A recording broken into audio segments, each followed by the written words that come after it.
অৰুণোদয়ৰ পইচাটো দেখোন সোমোৱা নাই হা কিয়া সোমাব ৰ'বা এইবাৰ সোমালে একেলগে দিন সোমাব মানে তোমাৰ বুলি নহয় কাৰোৱে সোমাই পইচা এই পিঁয়াজ অলপ দিম নেকি পিঁয়াজ নামকেলা পিঁয়াজৰ গন্ধ পালে দেখোন তুমি ওচৰতে যাবা নিদিওঁ এনে পিঁয়াজ খাই ভাল পাওঁ কিন্তু নাখাওঁ দে আৰু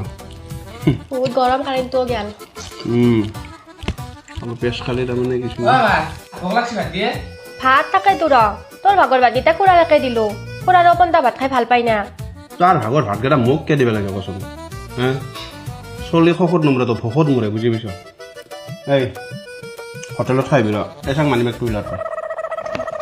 খাই যাব ঘৰত হোটেলত পৰঠা খাই আহিবি বুজি পাইছা এতিয়া খুচৰা পইচা নাই দেখোন এই 500 খান দে 500 খান দে অ বাবু শুন এখানে দি পৰঠা এটা খাই কিনে বাকীখিনি খুৰা ঘূৰাই দিবি দে আৰু শুন ফলো ভালকে কৰবি তুৰি বেতিয়া আন হৈ গৈছে দেখোন হা পেটৰ চিনে নাই দেখোন পেটটো আছে না নাই কাপোৰত